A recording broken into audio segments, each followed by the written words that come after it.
Participan en este evento el Ministerio de Educación y Cultura, el Centro Cultural de España, colaboran el Teatro El Galpón, la institución teatral El Galpón, colaboran también el Teatro Nacional de Cataluña, que nos ha facilitado la copia del público que procuraremos proyectar mañana, aunque estamos ultimando algunos detalles. Y también colabora el Instituto Escuela Nacional de Bellas Artes, colabora el SODRE, que nos ha prestado también sus instalaciones y las invito a estar el próximo jueves en el Auditorio Nérico Itiño a las 6 de la tarde. Y colaboran como organizadores la Intendencia de Salto, que está organizando toda una serie de actos también en Salto. Estaremos este fin de semana ya con ellos, donde se encuentra, bueno, eso Antonina podrá contar un poco sobre un monumento que hay allá a Federico y que han estado restaurando. Ya conocéis las personas sobre las que más ha trabajado Antonina, que son Margarita Xirgu, su obra es de referencia a ese respecto y bueno, en Uruguay no necesita presentaciones Margarita. También obviamente, por eso también está aquí, sobre Lorca. Así es que bueno, sin más, Antonina, por favor. Buenas noches. Y es de rigor, pero en este caso no es rigor por mi parte decir que estoy muy contenta en vuestro país, en Uruguay, primero por Margarita y también por Lorca, ¿no? Hará como 18 años que yo estuve aquí, di unas conferencias sobre Margarita y sobre todo investigué, conocí a gentes que se habían formado con ella, conocí su teatro, conocí ese teatro que se llama Margarita Xirgu con alegría y con pena, puesto que en Barcelona no había nada que recordar a Margarita Xirgu, porque Margarita Xirgu había sido una comunista, había estrenado a dramaturgos comunistas como Lorca, por ejemplo, que no lo era, Alberti sí, es decir, había una confusión muy grande acerca de Margarita por la parte franquista, claro, porque las gentes que la conocían la adoraban, ¿no?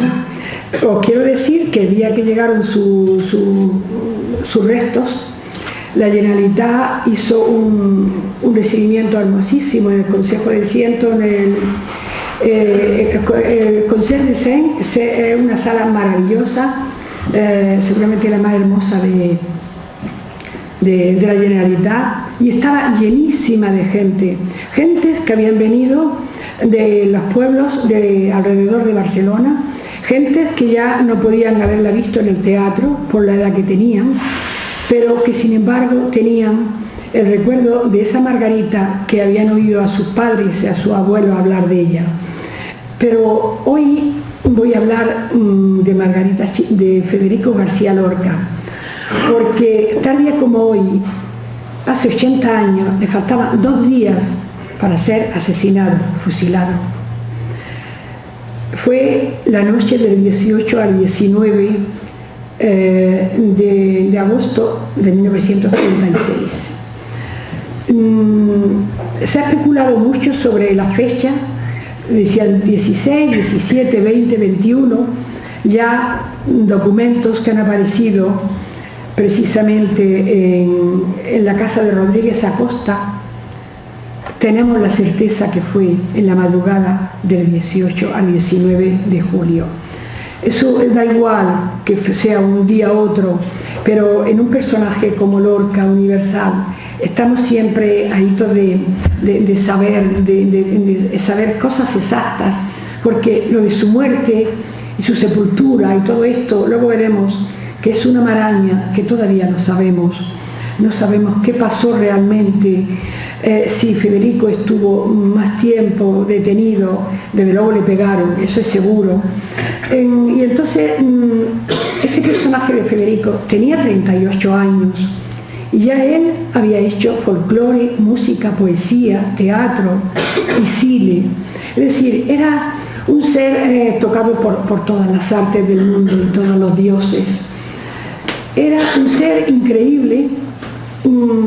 Yo como granadina he estado siempre cerca de este personaje, en primer lugar porque mi obra o mi trabajo, obra parece como algo muy renumbante, Mi trabajo es sobre la guerra, el exilio, la república, la guerra y el exilio. Y he grabado con muchísimas gentes que ya han muerto, pero que conocieron a Federico y estuvieron cerca del drama. Y entonces, para mí, hablar de Federico es algo, suelo hablar mucho. Me encanta más hablar a los niños y a la gente de instituto, porque los mayores ya estamos ganados o perdidos para la causa, pero sobre todo a los niños, explicarles verdaderamente lo que era Federico, lo que fue Federico. Hace mucha falta, porque el año pasado, por ejemplo, un niño llegó a su casa y le enseñó al padre un libro. Quiero decir cómo se ha contado la historia de la República y la guerra, y los nuevos historiadores, o parte de ellos, han hecho una revisión en el que dice que la República trajo la guerra. Fue un golpe militar de unos militares traicioneros que habían jurado la Constitución de 1931. Entonces, en este libro estaba Machado, como no. Machado con Federico y Miguel Hernández son los tres poetas del sacrificio. Federico fusilado, Machado en el exilio y Miguel Hernández muerto, abandonado en una cárcel. Es decir, era la forma de represión del franquismo. Ellos se encarnan, y no solamente porque ellos sufrieran esta muerte, sino porque eran unas personas que nos han dejado una obra tan maravillosa y tan fabulosa, porque cuando dejan morir a Miguel Hernández, Federico tiene 32 años y ya nos ha dejado esos poemas y esa obra de teatro, esos escritos, esos cuentos a su niño cuando está en la cárcel. Y era un ser increíble, y era un hombre que no había ido apenas a la escuela, porque había sido, como todos sabéis, pues cuidador de cabras. Había tenido un padre tirano que cuando lo meten en la cárcel se avergonzaba del hijo, y el hijo era una luminaria universal. Pero volviendo a lo que os decía, de la necesidad de hablarle a los niños que se están formando, que no saben por una parte ni otra, depende de la escuela, desde luego donde estén. Este niño, cuando llevó ese libro a su casa, el padre pudo leer. Antonio Machado murió en un viaje a Francia. ¿Qué viaje? Un viaje de placer. Fue uno de los primeros poetas y de los primeros grandes que murieron en el exilio, abandonado, salvo dos mujeres francesas, ultraístas extraordinarias, que se apiadaron de él y le dieron una cama. Para estas mujeres estoy en lucha con que se le recuerde en España en una calle, puesto que Machado pudo morir con su familia, con su madre, que murió unos días después que él, pudo morir en una cama, porque ellos lo habían perdido todo, iban a la deriva, no tenían dinero. Machado quiso vender en esta primera estación de Francia el reloj de su abuelo, que era como una herencia que había ido transmitiendo al padre, y luego el padre se lo da a Antonio Machado, a su hijo, y entonces él tiene que venderlo, pero no lo quieren, no le importa a la gente aquello, no creen que sea un reloj de oro realmente, con aquellas gentes mal vestidas, habían estado andando, la última noche de Machado y de España y la primera en Francia, había pasado con su familia en un vagón de tren en la estación de Cervera, y entonces esa noche ya firmó Machado su testamento, puesto que hacía un frío tremendo. El año 1939 también se puso en contra de nuestras gentes que llegaron a Francia casi desnudos, como él diría que iba a morir, casi desnudos como los hijos del mar, puesto que cuando al rey dicen que un exiliado, el rey Alfonso XIII, no salió en alpargatas y no salió andando, y ahí hay la gran confusión que hace falta dilucidar. Y naturalmente que ese libro se ha retirado y en la escuela se está enseñando realmente quién fue Antonio Machado y cómo murió con el dolor de España. Bueno, pues Federico García Lorca llega a Granada el 17 de julio, porque el 18 es el santo de Federico, de San Federico, y cada día se reunía la familia en la huerta de San Vicente. La huerta de San Vicente era la casa de campo a 2 kilómetros de Granada.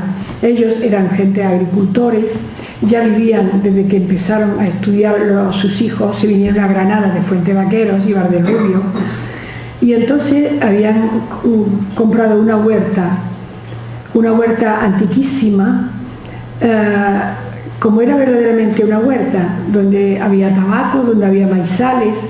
Era una huerta árabe, donde el jardín y la huerta se componen. Todavía hoy se puede visitar, aunque ya se ha cambiado muchísimo.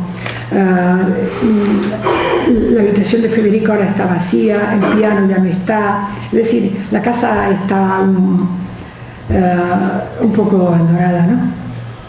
Pero se puede visitar, porque allí escribió parte de su obra, de la obra más granada del final de su vida. Y Federico ya era un hombre amenazado. Cuando llega el 17 de julio a Granada, él ya sabe que es un hombre perseguido, pero da la casualidad que su hermano, que es diplomático, no puede ir ese verano a la cita de todos los veranos, y la hermana también está haciendo oposiciones. En Granada hay nada más que los padres y la hermana Concha, que forma parte también de la tragedia, como veremos ahora. Estaba casada con el alcalde de Granada, Manuel Fernández Montesinos. Era alcalde y era médico, pero era un alcalde socialista y era un médico socialista. Él era de los que llegaba a ver a los enfermos, los que los médicos no querían ir si no le pagaban antes, y debajo de la almohada le dejaba dinero o lo que le hacía falta, los medicamentos. Era un médico de verdad. Y este hombre es detenido el 20 de julio, es decir, a los 2 días del alzamiento franquista, es detenido el marido de Concha, que era la tercera hermana de Federico. Ellos eran 4 hermanos, Concha, Isabel y Francisco y Federico. En medio de Federico, que era el mayor, había habido Luis, que murió muy pronto. Pero en la tragedia realmente y el drama lo viven estos 4 hijos. Concha tiene 2 niños pequeños, luego tiene otro, y vive solamente Tica. Tica es la mayor de los 3 hermanos y se llama Tica por Federico, porque la madre de Federico se llamaba Doña Vicenta. Ella era maestra, una maestra que enseñaba a los agricultores de sus campos a leer y a escribir, y de noche les solía leer. Y Federico decía que él leía, Federico leía maravillosamente. Rivas Cheris, por ejemplo, ha hablado de que en España era un gozo oír a 2 dramaturgos leer sus obras, que a veces era mejor que cuando la veían en el escenario. Era Valle Inclán y Federico García Lorca. Las acotaciones que hacen ellos son fabulosas. Y Federico dice que él aprendió a leer de oír a su madre, que leía obras clásicas, aquellos gentes de sus campos que entendían estas cosas y que ella le había enseñado a leer en la chimenea de la casa cuando se acababa el trabajo. Los reunía a todos y los enseñaba a escribir, a leer y a oír lectura, sobre todo a leer libros. Quiero hablar del momento en que Federico es detenido. Federico se da cuenta, le han dicho en Madrid que no viaje porque es peligroso para él. Pero él, he dicho antes que era un hombre muy amante de su familia, y decide que no van a estar sus hermanos y que no quiere que los padres estén solos. Y entonces llega a Madrid el 17, el 18 es el levantamiento, el golpe de Estado de Franco. Naturalmente, Granada es una ciudad que se rinde enseguida y es una ciudad donde empiezan los fusilamientos. A la huerta de San Vicente, donde ellos viven, empiezan a hacer registros. Federico tiene miedo, como los padres, porque el cuñado, el marido de la hermana, como he dicho antes, alcalde y médico, está detenido.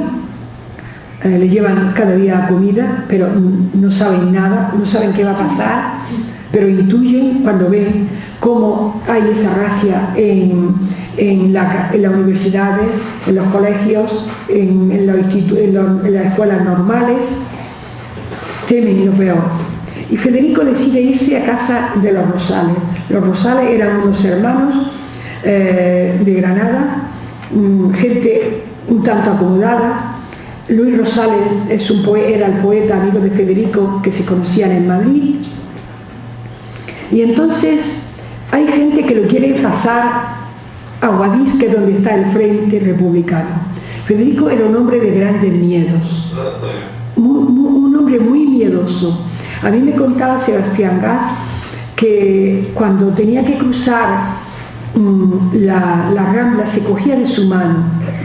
Si veía un gato negro era para él, esto es una cosa muy granadina, como tú sabes. Y bueno, era un hombre, como había sido de niño, un hombre no valiente, un niño no valiente y que siempre tuvo miedos. Y Federico, si lo hubieran pasado por el río Darro, en Granada hay una cosa hermosísima, que eran los niños de la noche.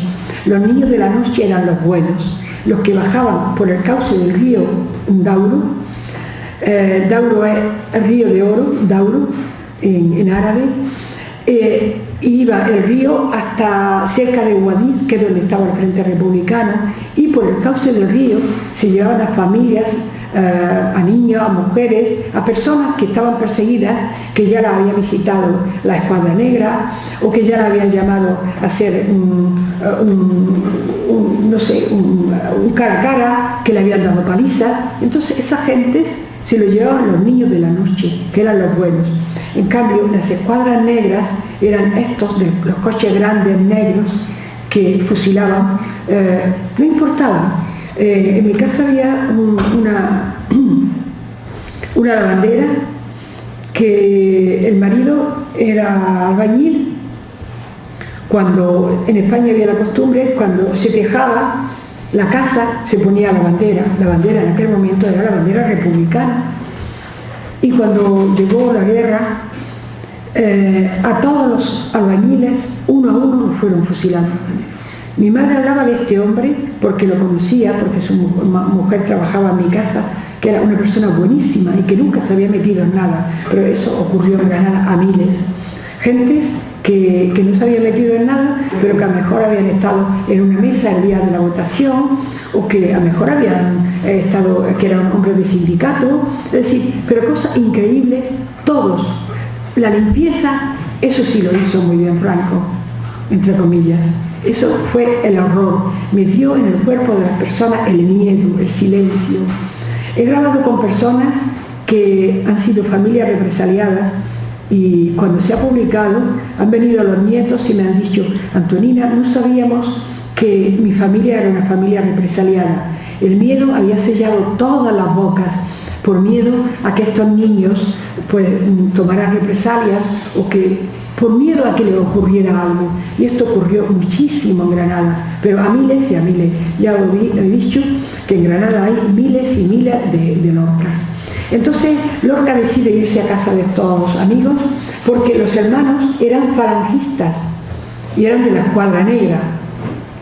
La mitad de la familia quieren proteger a Federico, la madre, la hermana de Luis Rosales, de los Rosales, porque eran muchos hermanos, pero la otra mitad no. Los falangistas y los de la Escuadra Negra no. Pero Federico, que es algo increíble, se va allí porque se cree que allí no lo van a encontrar. Falla también, quiso que se fuera a su casa, pero él pensaba que era peligroso. Sin embargo se va, se mete en la boca del lobo, que era la casa de los Rosales. No por la madre, que la madre hace frente cuando van a detener a Federico a la policía y a Ruy Alonso, que es el verdugo mayor de Federico, el que lo detiene. La casa la rodean, hasta en el tejado hay policía, como si fueran a detener a un criminal. Y Federico es fusilado. La muerte de Federico hay muchas versiones.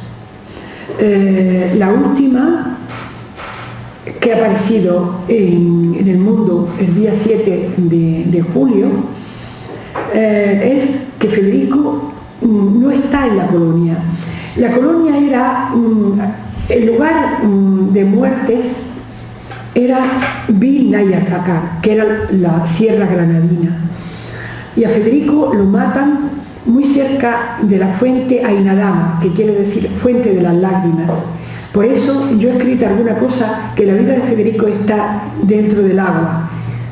Empieza en Fuente Vaqueros, que con arañar la tierra ya hay agua, y acaba en esta fuente, cerca de esta fuente, que es la fuente de las lágrimas, porque el agua para Federico fue muy importante, y hay cosas hermosísimas, tanto en prosa como en poesía, hablando del agua de Granada.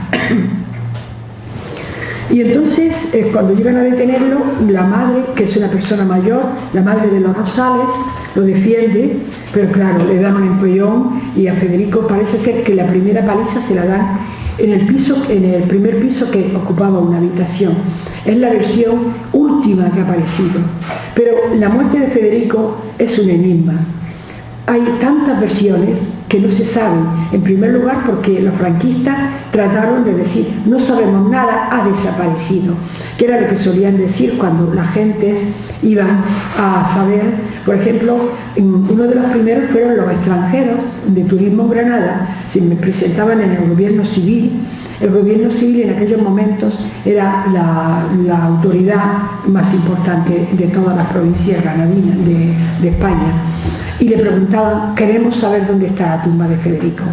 Y claro, esto creó una psicosis y un malestar para Franco increíble, porque claro, era algo internacional, no era una cosa de España donde se sabía lo que había ocurrido, eran las embajadas que venían. Eisenhower, cuando va a Granada, y le pregunta a Franco, cuando va a Madrid, visita a Franco y le dice que quiere ver la tumba de Federico, nada menos que esta persona, ¿no? Y eso es un motivo de escándalo y sobre todo de sinsabor para el franquismo. Perdona.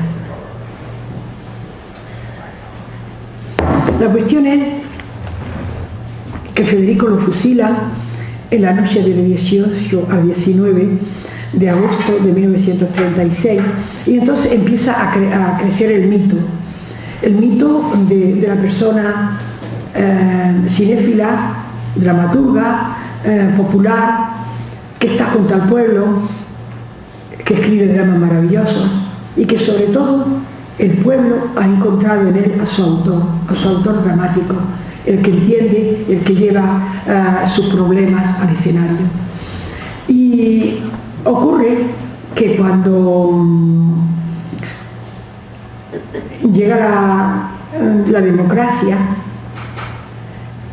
empiezan a querer levantar y a buscar a Federico, porque la visión que había habido hasta entonces es que Federico lo había matado con un maestro que le faltaba una pierna y la tenía de palo, y dos banderilleros que eran anarquistas y sindicalistas. Y eso ha sido una versión la más trabajada y la más difundida, pero hay otras, como esta última que ha aparecido con documentos y que es muy escalofriante. Esta última, a Federico se lo llevan de su casa y está muy poco tiempo en comisaría, y esa misma noche se lo llevan a Vilna. Entonces va solo en el coche. En un momento dado la gente dice, el coche se para, lo para el chofer y dice, pasa algo en el motor, tendréis que rastrear el coche, empujar.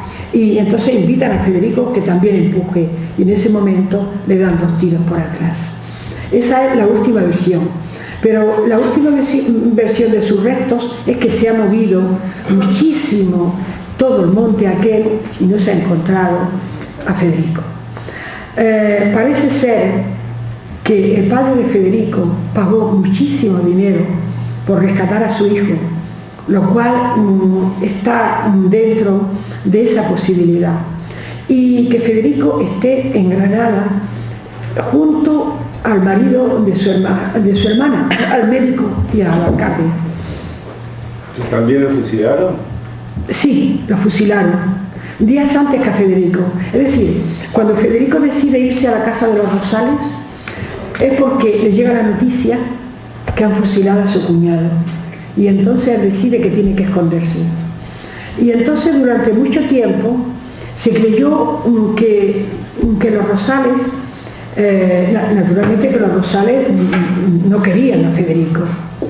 Y que hay esta misma persona que se llama Juan Luis Iborra, que es su padre, el que hace estas declaraciones, ya ha muerto el padre, pero hay estos documentos, dice que hay conversaciones que están grabadas en las que los no de Rosales, es decir, los que no quieren que en su casa esté Federico, están diciendo que nada, que va a ser fusilado.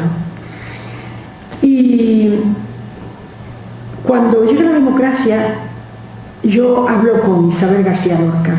Isabel García Lorca le tengo mucha gratitud porque me permitió que fuera la primera persona que entrara a los archivos de su hermano a investigar, la primera persona. De ahí que mi libro, García Lorca en Cataluña, sea un libro muy rico. No me estoy poniendo medallas, porque realmente yo soy la notaria, pero los amigos de Federico, que entonces vivían muchísimos y que había mucha correspondencia, para mí fue la gran suerte entrar y descubrir estas cartas inéditas. Resultó una obra muy valiosa. Ya os he dicho, no me quiero meter yo porque soy la notaria, pero hay poemas, cartas, dibujos, todo inéditos, que es mi aportación a las obras completas y que ya están en la obra completa donde aparece mi nombre como persona que hace este descubrimiento. Pues yo le pregunté a Isabel que ahora que ya se podía encontrar a Federico, buscar a Federico, y ella tuvo una reacción. Ella tenía un carácter muy fuerte, pero conmigo había sido siempre muy encantadora, pero tuvo una reacción muy fuerte y me dijo que no, que Federico tenía que seguir donde estaba. A mí me extrañó muchísimo esa reacción. Esta reacción la continúan, no han querido, se ha buscado a Federico porque no había más remedio, puesto que las personas, los otros fusilados, sobre todo el maestro, que fusilan junto a Federico, dijo que sí, que ellos sí querían saber dónde estaba su deudo. Y entonces ya ahí no se podían oponer los Lorca a que no se buscara a Federico, puesto que estaban todos juntos. Esa es una de las versiones que es la más popular, pero que hay otras, ¿no? Pero sobre todo, yo encontré a un señor con cerca de 100 años que era farmacéutico. Este señor tenía una farmacia donde íbamos siempre porque estaba cerca de casa, y un día él, ya estaba próximo a su final, me dijo: pasa, Antonino, pasa a la botica, tengo que contarte algo. Y entonces él me cuenta que un día después de la muerte de Federico, el hermano de Federico y la mujer llegaron con un coche y se llevaron el cuerpo de Federico. Y el padre había pagado una cantidad de 500.000 pesetas, entonces era una cantidad enorme. Y la verdad es que cada vez que pasa más tiempo, por la tranquilidad, porque es muy raro que una familia no quiera tener a su deudo y que vaya a visitarlo al cementerio, o que le lleve flores, o que sepa dónde está. Y aquello, los franquistas quisieron hacer un campo de fútbol y allanaron todo aquello con grúas y con camiones enormes, y mucha gente nos sumamos y con escritos internacionales a la barbaridad que se estaba cometiendo en aquello que era un cementerio granadino, donde había miles y miles de gentes enterradas. La verdad es que ahí ya se ha gastado mucho tiempo, mucho dinero, y Federico no aparece. Y lo raro es que tampoco aparezca el maestro de Pulianas, que le faltaba una pierna. Verdaderamente un cadáver con una pierna menos es una cosa muy fácil de encontrar. La cuestión es que Federico, su muerte es un enigma. Bueno, sabemos que fue fusilado y que fue maltratado. No sabemos nada. Es un enigma la muerte de Lorca. Muchas gracias.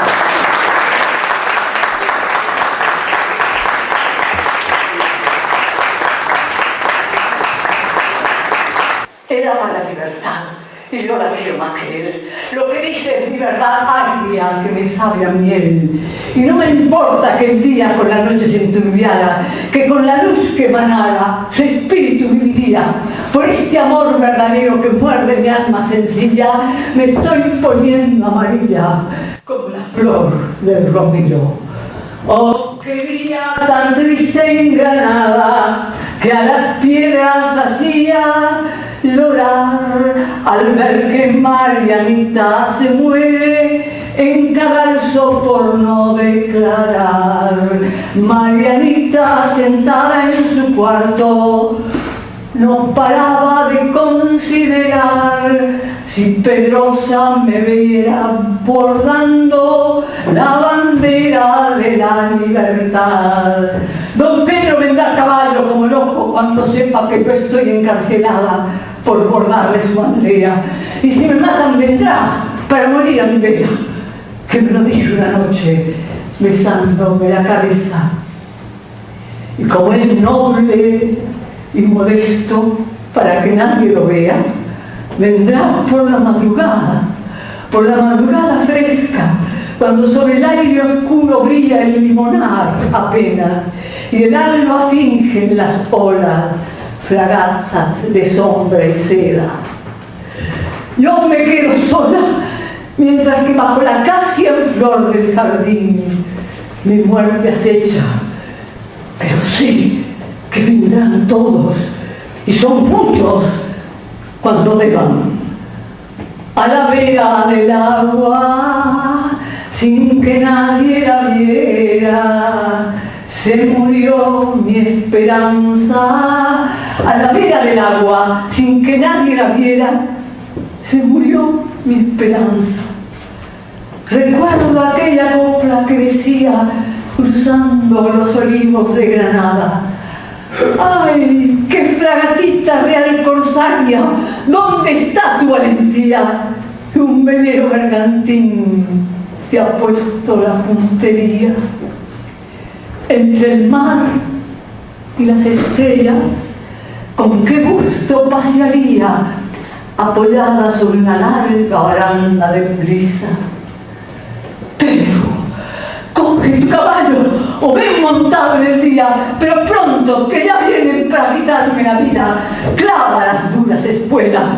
¡Ay, qué fragatita real corsaria! ¿Dónde está tu valentía? Que un famoso bergantín te ha puesto la puntería. Ya estoy muerta, amiguito. Tus palabras me llevan a través del gran río del mundo que abandono. Ya soy como la estrella sobre el agua profunda, última débil brisa que se pierde en los álamos. Morir, qué largo sueño, sin ensueño en mi sombra.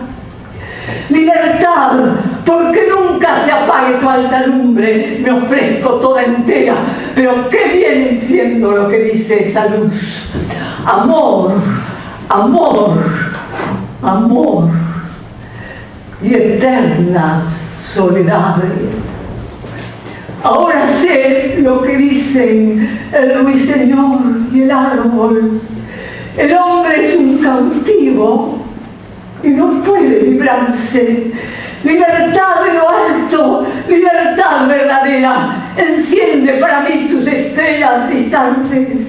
Yo soy la libertad, porque el amor lo quiso.